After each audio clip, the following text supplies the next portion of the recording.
তবে একটা জাতির পরিচয় খেলা দিয়ে যেভাবে বিস্তৃত হয় অন্য কিছু দিয়ে হয় না। কিভাবে উদযাপন করবে ভাই?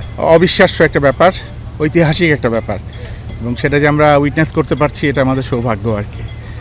তো এই ধরনের জয় মানে অস্ট্রেলিয়ান টিমকে অস্ট্রেলিয়াতে এসে হারাতে পারছে এরকম একটা সাবকন্টিনেন্ট টিম একমাত্র পাকিস্তান মনে হয় 30 বছর আগে করেছিল আর কি। ইন্ডিয়াও করেছে, হ্যাঁ, কিন্তু এখনও পারেনি। তো বাংলাদেশ এই কাজটা করলো, 23 বছর পরে তাদেরকে ডাকা হলো। একটা অন্যরকম অনুভূতি, অন্যরকম এটা ভাষায় প্রকাশ করা সম্ভবই না। ভাই, আপনি তো ডারউইনে আছেন এবং একটা কমিউনিটিতে একটা ভালো অবস্থানে আপনি আছেন। কখনো কি বাংলাদেশকে নিয়ে এত প্রাউড ফিল করেছেন কিনা, মানে আজকে যেরকম প্রাউড ফিল করছেন? সবসময় যখন বাংলাদেশ 2003 সালেও এসেছিল আমরা প্রাউডলি বাংলাদেশকে প্রেজেন্ট করেছি। আমরা চেষ্টা করি সবসময় বাংলাদেশকে প্রাউডলি প্রেজেন্ট করতে। তবে একটা জাতির পরিচয় খেলা দিয়ে যেভাবে বিস্তৃত হয় অন্য কিছু দিয়ে হয় না।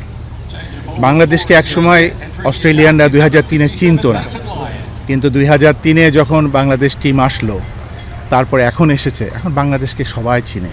এই যে বাংলাদেশের পরিচয় খেলার মাধ্যমে, এটা অনেকেই বুঝে না। না ভাই, সত্যি বলতে কি, ডারউইনে আসার পর যদি মানুষ জিজ্ঞেস করতো তুমি কোন দেশি, তো মানুষকে যদি বলতাম যে আমি বাংলাদেশি, মানুষ চিনতই না।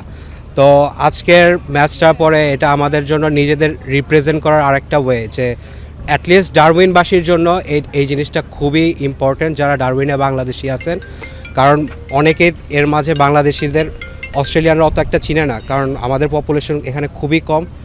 আর তো হ্যাঁ, খুবই ভালো লাগছে এই আজকে ম্যাচটা।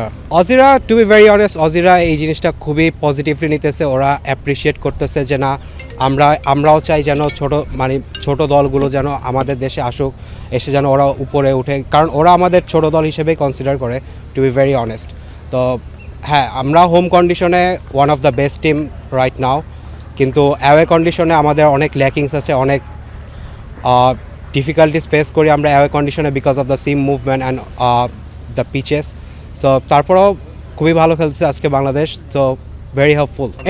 এটা অবশ্যই অস্ট্রেলিয়ার জন্য একটা কঠিন জবাব, যে দেখো আমরাও পারি, তোমরা আমাদের রেগুলার ইনভাইট করো না তোমাদের জন্য, সেখানে নিউজিল্যান্ড বাংলাদেশকে ক্রমাগত তাদের দেশে ইনভাইট করে, তো অস্ট্রেলিয়া ইনভাইট করে না। তো ডেফিনেটলি এটা অস্ট্রেলিয়ার জন্য একটা কঠিন জবাব, যে দেখো আমাদের মাঝেও খেলার ক্যাপাবিলিটি আছে, আমরাও জিততে পারি ম্যাচ।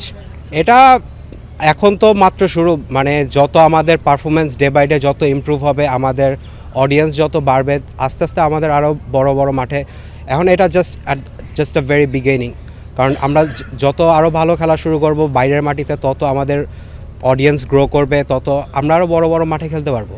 এটা নিয়ে আমরা ভেরি মাচ হোপফুল।